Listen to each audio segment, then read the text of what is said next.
Bonjour à tous et à toutes et bienvenue sur Encore un pas, le podcast holistique qui cultive la sérénité alimentaire. Je suis Alizée Perrin, sophrologue certifiée et psychonutritionniste et je vous aide à vous réconcilier avec la nourriture et votre corps. Bienvenue dans le 6e épisode de mon podcast. Aujourd'hui, on va parler du poids. Et oui, on va aborder ce sujet délicat, la perte de poids, la prise de poids, l'objectif poids que vous avez peut-être aujourd'hui avec vous-même. J'ai envie de commencer en vous posant directement la question. Est-ce que vous avez, vous aussi, cette espèce de contrat invisible avec vous-même, ce contrat où vous vous dites quand je ferai ce poids-là, quand je ferai cette taille de vêtements-là, quand j'aurai perdu tant de kilos? Si la réponse est oui, alors vous avez peut-être le fameux contrat invisible. Et je vais vous en parler tout au long de cet épisode, de ce contrat, de cet objectif perte de poids et de comment finalement, comment vous en détacher sans pour autant, je veux dire, le but de ce podcast, ça va pas être de vous dire que vous ne devez pas perdre de poids, que vous n'allez pas en perdre, qu'il faudrait pas en perdre. Non, c'est pas du tout ça. Le but, c'est de vous aider à déculpabiliser et à vous recentrer, à recentrer votre énergie finalement sur ce qui compte vraiment, sur ce qui va vous apaiser durablement au quotidien, sur ce qui va vous permettre de travailler sur votre comportement alimentaire, travailler sur votre épanouissement, votre développement personnel. Donc voilà, il s'agit vraiment de vous recentrer et de focaliser votre énergie sur les actions qui vont être vraiment impactantes finalement dans votre relation à vous-même, au poids, au corps, à la nourriture et même aux autres. Donc pour commencer, j'ai envie de vous demander finalement une autre question. Pourquoi vous voulez perdre ce poids ? Ça peut être pour plein de raisons, hein. Ça peut être, alors moi pour ma part, si je me base sur mon expérience, j'ai voulu perdre du poids pour être jolie, parce que je me sentais pas jolie, je ne me trouvais pas belle. Je voulais perdre du poids pour être sûre de pouvoir séduire les garçons, voilà. Et je voulais perdre du poids aussi pour faire plaisir, notamment dans la sphère familiale, parce que dans ma famille, le corps mince, il était évidemment mis en valeur. C'était quelque chose qu'il fallait avoir c'était un symbole de réussite sociale et de réussite tout court d'ailleurs. La question à se poser à ce moment-là, peu importe quelles sont vos réponses au pourquoi vous voulez perdre du poids, la question à vous poser c'est qu'est-ce que ça va vraiment changer si vous perdez du poids? Mais là, il s'agit surtout de vous demander, est-ce que toutes ces choses, elles sont pas déjà possibles? Est-ce que c'est vraiment mon poids qui les bloque? Et soyez honnête avec vous-même. Moi, si je reprends mon exemple, je sais qu'avec le temps, en plus, avec le recul, je l'ai bien vu, mais à l'époque où je voulais perdre du poids, forcément, c'était plus difficile pour moi de le voir, mais je pouvais très bien me trouver jolie avec le poids que je faisais. Ça m'empêchait pas de me trouver jolie. Ce qui m'empêchait de me trouver jolie, c'était une faible estime de moi, une très mauvaise image de moi-même. C'était une question de perception. Je pouvais très bien séduire des garçons, séduire des gens en ayant le poids que je faisais. Le temps me l'a prouvé. Et je pouvais très bien réussir socialement, faire le métier qui me plaisait, et vivre dans le lieu que je voulais sans faire du 36 aussi. Donc c'est des exemples, mais voilà, c'est des exemples de réponses. Mais je veux dire, c'est des vraies questions à vous poser. Est-ce que c'est vraiment votre poids qui vous empêche de vivre la vie que vous voulez aujourd'hui ? Ou est-ce que c'est pas finalement autre chose ? Et cette question, je veux vraiment la creuser à travers cet épisode. Déjà, il y a un souci, pour moi, le premier souci, ça va être les mots employés quand on parle de poids. Le vocabulaire est hyper important. Donc quand vous dites « j'ai des kilos en trop », déjà le fait de dire « kilos en trop »,« j'ai du poids à perdre »,« j'ai du poids en trop », etc. Pour moi, ça pose problème, parce que ce serait dire que du coup, il y a une partie de vous-même qui est en trop. Ok, c'est une partie de votre corps, mais c'est quand même une partie de vous, de votre être tout entier. Vous allez vouloir enlever une partie de vous-même. Et ça, c'est quand même un peu violent, je trouve, déjà. Juste pour parler des mots employés. Pour moi, les mots, c'est très très important. l'impact du vocabulaire sur le cerveau, il est énorme, clairement. C'est pour ça que les affirmations positives, c'est super stylé et que ça a un vrai impact sur votre mentalité et durablement dans votre quotidien. Donc en fait, le fait de dire j'ai du poids en trop, c'est vraiment associer ce poids à un problème. Et le fait aussi que notre société, elle nous dit que quand on fait un certain poids, quand on est au-dessus d'une certaine norme, quand on n'a pas un corps normé, en gros, on a forcément un problème à régler. Un problème de poids. Donc là, l'expression problème de poids aussi, elle m'énerve un peu. On a un problème de poids, et puis derrière ce problème de poids, c'est sûrement un problème psychologique ou émotionnel à régler. Ce qui est important de dire, c'est que il n'y a pas de kilo de protection, il n'y a pas de kilo émotionnel. Vous faites le poids que vous faites aujourd'hui. 1 kilo, c'est 1 kilo. Et ça marche exactement pareil avec la nourriture. Il n'y a pas de nourriture émotionnelle. Il n'y a pas de nourriture healthy, ou de nourriture saine, ou de nourriture grasse, de nourriture junk food, etc. Il n'y a pas de malbouffe, si vous voulez. Et donc, pour moi, il faut vraiment arrêter de tout labelliser, parce que c'est justement en mettant des labels et en catégorisant notre poids, nos corps, notre nourriture, qu'on crée de la culpabilité et qu'on génère du mal-être derrière. Donc ça, c'est un premier point. Pour moi, c'est problématique vraiment de faire une thérapie. Aller en thérapie ou aller en coaching en se disant « je veux perdre du poids ». Si vous voulez, vous avez le droit de vouloir perdre du poids, comme je le disais au début de l'épisode, mais pour moi, investir dans du coaching ou une thérapie en gardant en tête cet objectif, c'est de l'énergie gaspillée. Vous n'allez pas résoudre votre problème. En fait, imaginez, vous n'êtes pas satisfait ou satisfaite de votre poids aujourd'hui, donc vous dites « j'ai un problème ». Donc vous allez chercher la racine de ce problème. Eh bien, faire ça, cette chaîne-là, cet enchaînement et cette mentalité, c'est vraiment un souci, parce que vous allez associer le poids à un problème. Et c'est ça le vrai souci.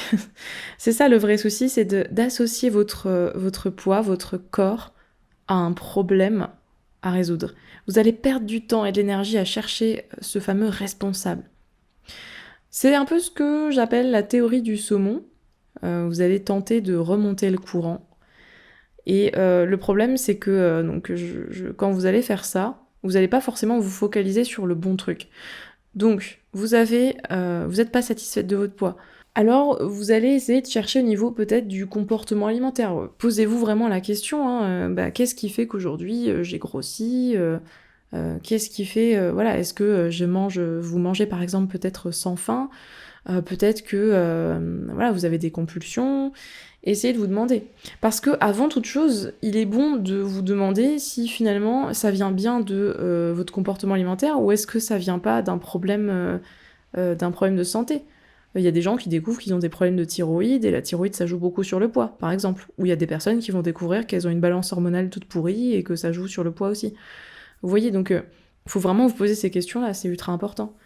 Et si ça vient effectivement du comportement alimentaire, là vous pouvez remonter encore le courant, vous remontez encore votre petite rivière, tel un saumon, et vous voyez que, là il y a des aliments interdits, ou alors, il y a des émotions, je mange des paquets de biscuits quand je me sens en colère, après une journée de boulot merdique, ou quand je me sens triste, voilà. Et là, du coup, vous pouvez vous remonter encore le courant encore plus haut, et vous demander comment ça se fait que vous en êtes arrivé à gérer vos émotions comme ça. À partir de quel moment, en fait, la relation à la nourriture, elle est devenue négative et troublée comme ça? Et là, effectivement, vous allez peut-être trouver un traumatisme ancien, des petits traumatismes d'enfance. Vous allez remonter vraiment à la racine du problème, à un problème émotionnel, de blessure émotionnelle, etc. Peut-être pas, d'ailleurs. Ça peut être totalement autre chose. On oublie aussi beaucoup qu'il n'y a pas que des problèmes de comportement alimentaire qui sont induits par un trauma. On a aussi des problèmes de comportement alimentaire à cause de la dépendance affective, à cause du stress, de l'anxiété. Ça peut être à cause de douleurs chroniques. Franchement, ça peut venir de tellement de trucs. Donc cette approche un peu en mode je vous aide à vous libérer des traumas qui vous font manger émotionnellement, c'est encore une fois ranger les gens dans une case. J'ai du poids en trop parce que je mange émotionnellement, parce que j'ai un traumatisme, boum. C'est comme dire en fait, il y a une méthode universelle pour ça, ne vous en faites pas. Mais non, en fait, c'est pas possible. On constate aussi un phénomène globalement, quand vous vous lancez dans ce type de démarche, vous vous dites ça y est, ok, moi je veux travailler sur ma relation à la nourriture et au corps, je veux m'apaiser, je veux guérir mes traumatismes, mes problèmes émotionnels, je veux apprendre à gérer mes émotions. Le problème de quand vous vous dites ça, c'est que on va vous juger.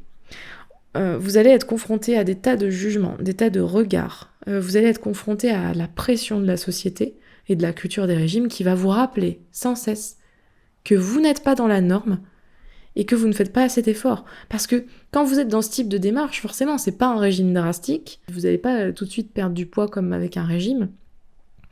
Vous faites un vrai travail en profondeur sur vous-même qui prend du temps et qui aura un impact durable, mais comme on vit dans une société où il faut des résultats rapidement, tout de suite, on est dans l'efficacité, la productivité, et bien du coup, on va vous dire « Ah mais on va vous regarder, on va vous juger et on va voir que vous n'avez pas perdu du poids. » Et là, vous allez ressentir cette énorme pression en fait.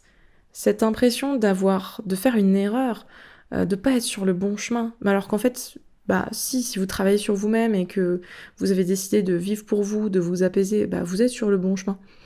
Mais c'est juste pour dire que quand on est dans cette démarche-là, justement, c'est compliqué parce que quand on est gros, en tout cas quand on n'est pas dans la norme, quand on ne fait pas du 36, quand on n'a pas un corps normé, c'est plus compliqué de travailler sur soi. Parce que la société nous dit, t'as toujours un problème vu que t'as encore ce poids-là, vu que t'as encore ce poids en trop, entre guillemets. Et ça, c'est pas normal, c'est vraiment pas normal.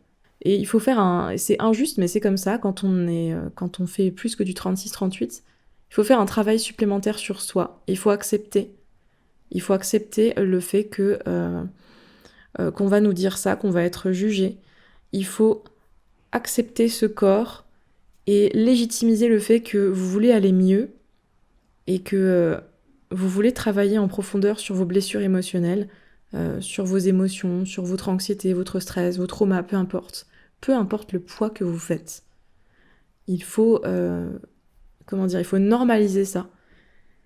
Votre poids, il n'est pas prioritaire. C'est pas parce que vous n'avez pas le poids idéal, c'est pas parce que votre poids ne correspond pas aux critères de la société que vous n'avez pas le droit d'apaiser votre santé mentale. Ça, c'est hyper important de comprendre ça. Et là, vous allez complètement changer d'angle de vue. Parce que si depuis des années, vous vous êtes dit dans votre tête qu'il fallait vraiment d'abord régler votre problème de poids, entre guillemets, qu'il fallait travailler sur ci ou sur ça parce que vous avez du poids en trop, entre guillemets, vous allez vous rendre compte qu'en changeant d'angle de vue et en vous disant « mais j'ai le droit de travailler en fait sur ces traumas-là, ces blessures-là, peu importe le poids que je fais », ça va vous décharger d'un poids, sans jeu de mots. Sans jeu de mots, vraiment, vous allez vous alléger et déculpabiliser et avancer, mais tellement mieux, tellement plus fluidement vers vos objectifs de bien-être. Ça, c'est certain. Alors, finalement, c'est quoi les signes que vous avez un contrat avec vous-même ? Alors, ce fameux contrat, c'est, comme je le disais au début, c'est quand j'aurai ce poids-là, quand j'aurai perdu tant de kilos, etc. Quand j'aurai le corps qui ressemble au corps que j'avais il y a tant d'années, à tel âge, etc. Vous faites, vous gardez des photos anciennes, etc. pour faire des avant-après et des comparaisons. Voilà, ça c'est les signes que vous avez un contrat avec vous-même. Et d'autres signes, ça peut être aussi que vous allez garder des vêtements qui sont beaucoup trop petits, en vous disant un jour je rentrerai dedans. Je les garde parce que je sais qu'un jour je rentrerai dedans. Vous allez vous checker dans le miroir avant de manger, après manger, vous allez vous checker sur n'importe quelle surface réfléchissante. Même quand vous marchez dans la rue, vous allez regarder votre profil, vous allez regarder comment vous marchez et vous allez regarder votre corps. Vous vous checkez très très très très souvent. Vous allez faire du sport de manière punitive, vraiment. Là j'ai trop mangé, je fais du sport. Ou alors, je sais que je vais aller au resto demain, donc là je vais faire 2 heures de workout supplémentaire. Vous allez ressentir de la culpabilité quand vous allez manger certains aliments. Parce que, justement, il y a certains aliments qui vont vous faire sentir que vous êtes vous n'êtes pas en train de respecter le contrat, là. Et c'est justement parce que vous avez ce contrat que vous avez cette culpabilité-là en mangeant, par exemple, du chocolat ou du fromage ou des choses comme ça. Et tous les aliments que vous vous interdisez parce que vous êtes lié à ce contrat. Et puis toutes vos démarches que vous allez effectuer, comme je dis depuis le début du podcast, toutes les démarches bien-être, santé, etc. que vous allez effectuer, vous allez centrer votre énergie sur la perte de poids et pas sur le cœur de la démarche. C'est pas parce que votre poids, il est au-dessus des normes sociétales que vous avez forcément un problème à régler. Voilà, c'est vraiment le résumé de tout ce que je vous dis depuis le départ. Et il faut vraiment vous rentrer ça dans la tête. Alors, dans cette dernière partie de l'épisode, je veux vraiment vous donner des astuces pour résilier ce contrat. Et bien, ça va être comme le contrat EDF ou avec votre box internet ou n'importe quel contrat en fait, ou le bail d'un appartement, j'en sais rien. Je veux que vous commenciez par cet exercice assez improbable mais très efficace. Vous allez écrire une lettre de résiliation. Donc, vous allez prendre une feuille ou votre ordinateur. Vous pouvez télécharger facilement, voir des modèles de lettres de résiliation sur Google, en cherchant un petit peu. Et vous allez résilier le contrat perte de poids avec vous-même. Donc, vous allez écrire votre lettre de manière très formelle, etc., en la datant, en la signant. Vous faites tout bien. Et vous pouvez la relire à vous-même, à voix haute. Et voilà. Et vous avez résilié votre contrat. Et l'impact des mots, comme je vous le dis, surtout les mots écrits et que vous relisez à voix haute, c'est archi puissant. Autre chose que vous pouvez faire, ça va être de faire le tri dans vos vêtements. Donc enlevez-moi de vos placards, sérieusement, je vous dis sérieusement, enlevez de vos placards tous les vêtements que vous gardez, les jeans, les pulls, etc., qui sont beaucoup trop petits, qui datent de quand vous aviez, je sais pas quel âge, 15-16 ans, et vous vous dites « Oh, non mais j'aimerais bien remettre ça un jour, donc je vais les garder. » Mais non, en fait, ces vêtements, ils vous vont pas. Vous n'allez pas garder des chaussures... Enfin, si vous faites du 40 en chaussures, vous n'allez pas garder des chaussures qui font la taille 36. Vous prenez des chaussures qui font la taille, je veux dire, de votre pied. Vous n'allez pas enserrer votre pied dans des chaussures trop petites. Ça va vous faire un mal de chien, vous n'allez pas pouvoir marcher correctement. Et bien, c'est pareil avec les vêtements. Vous n'avez aucune raison de garder des vêtements qui vous serrent, qui sont pas adaptés à votre corps. C'est aux vêtements de s'adapter et pas l'inverse. Voilà, on change d'angle de vue pour chaque, pour chaque truc. Autre chose que vous pouvez faire, ça va être des affirmations positives. N'hésitez pas à télécharger des fonds d'écran d'affirmations positives en lien avec le corps, l'amour de soi, la bienveillance. N'hésitez pas à en écouter, il y a plein de ressources gratuites sur YouTube. Vous tapez affirmations positives, image de soi. Il y a plein de choses. Et puis, d'ailleurs ça me fait penser, ça donne l'idée que peut-être un jour je vous ferai un épisode spécial affirmations positives où il y aura que des affirmations positives pour vous aider un petit peu justement dans cette démarche-là. Et puis la dernière chose qui évidemment est pour moi très importante, si vraiment c'est une grande source de souffrance dans votre vie, le poids, la nourriture, faites-vous accompagner. Honnêtement, c'est quelque chose qu'on regrette rarement, avoir investi dans sa santé mentale. Et je pense que là aussi, il y a un problème culturel avec ça d'ailleurs, pour conclure ce podcast. Je pense que oui, c'est une histoire de culture et de mentalité. Je sais pas si c'est que en France, mais en tout cas... j'ai l'impression qu'ici, en France, on a tendance à mettre la santé mentale vraiment comme quelque chose d'annexe. On la met de côté. C'est un peu un truc en plus, quoi, un luxe. Alors que pour moi, ça devrait être exactement comme quand on a un problème médical et qu'on va chez le médecin ou aux urgences. Dès qu'il y a une détresse mentale, etc., ça devrait être normalisé de prendre rendez-vous chez un ou une psy, se faire coacher, se faire accompagner par un ou une sophrologue, hypnothérapeute et tout ça. Ça devrait être des trucs normaux et ça devrait pas être exceptionnel en fait. Et d'ailleurs, je crois qu'Eliane en parlait il y a pas longtemps sur son compte. Normalisons ça. Et voilà, et je pense que... En tout cas, c'est mon avis. Et je sais que tout le monde n'a pas le budget, parce que malheureusement, il y a peu de choses qui sont remboursées aujourd'hui.